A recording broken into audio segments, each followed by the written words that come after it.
Hello D everyone students. तो आज तुम्हारा पोइट्री का पहला पेपर था और गेस्ट पेपर की बात हुई थी। मैंने तुमको लगभग 9 मोस्ट इम्पोर्टेंट पोइट्रीज दी थी और पोएट्स दिए थे, 9 पोएट्स दिए थे इनफैक्ट, कि जिनको पढ़ लोगे तो तुम्हारा काम हो जाएगा। मैंने ये भी बोला था कि जिनके नाम के आगे जॉन लगा है उन्हें पढ़ लोगे तो भी काम तुम्हारा अच्छा हो जाएगा और इंडियन पोएट्स पे फोकस कर लोगे।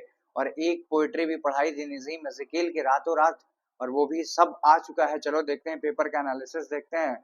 सबसे पहले यूनिट 1 की बात करूं, जो तुम्हारा पहला रेफरेंस टू कॉन्टेक्स्ट है वो सोनेट से आया है। तो विलियम शेक्सपियर मैंने पढ़ने को बोला था। फिर अगला वाला आरटीसी यानी कि क्वेश्चन नंबर बी तुम्हारा पैराडाइज लॉस्ट से आया है, वो भी मैंने पढ़ने को बोला था।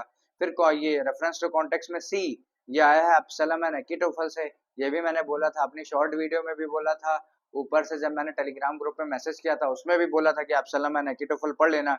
डी मेरे से नहीं आया, वो नर्सर सॉन्ग से आया है और मैंने नर्सर सॉन्ग पे जोर देने को नहीं बोला था। फिर ई की बात करूं तो ये फ्लूट प्लेयर ऑफ वृंदावन है, मैंने बोला था कि पढ़ लेना है इसको। तो यानी कि 1 2 3 4 चार मेरे से आए हैं लेकिन तुमको केवल 3 करने थे, तो तुम्हारा काम बन जाना चाहिए था।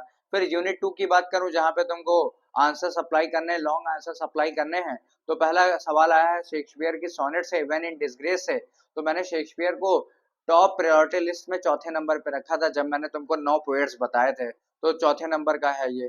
फिर उसके बाद critical analysis on paradise lost, Milton के पैराडाइज लॉस्ट पे क्रिटिकल एनालिसिस मांग रहा है। मैंने मिल्टन पैराडाइज लॉस्ट को 8वें नंबर पे रखा था कि 9 पोएट्स में तुम्हें 8वें नंबर पे पैराडाइज लॉस्ट के लिए मिल्टन मिल जाएंगे। जाके देख सकते हो, स्क्रीनशॉट मैंने भेज रखा है टेलीग्राम ग्रुप का, जाके टेलीग्राम ग्रुप पे देखना कि इन 9 पोएट्स के बारे में मैंने बोला है या नहीं बोला है, तुम क्रॉस चेक कर लेना।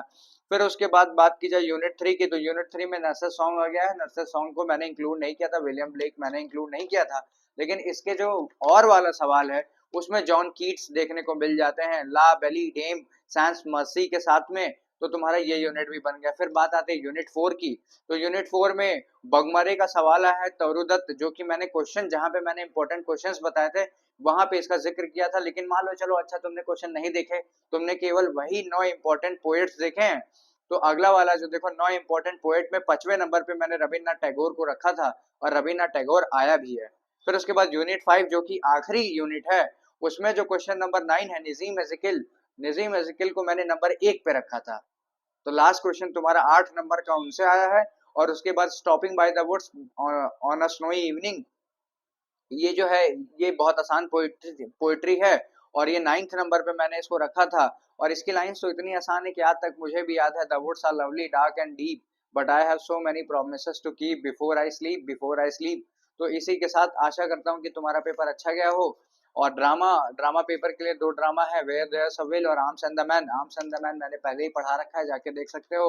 और वेयर देयर अ विल के लिए मैंने 5 इंपॉर्टेंट क्वेश्चन अपलोड कर रखे हैं और आर्म्स एंड द मैन के लिए भी, उन्हें कवर कर लोगे तुम्हारा काम हो जाएगा।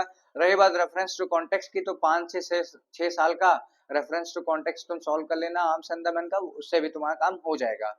Best of luck.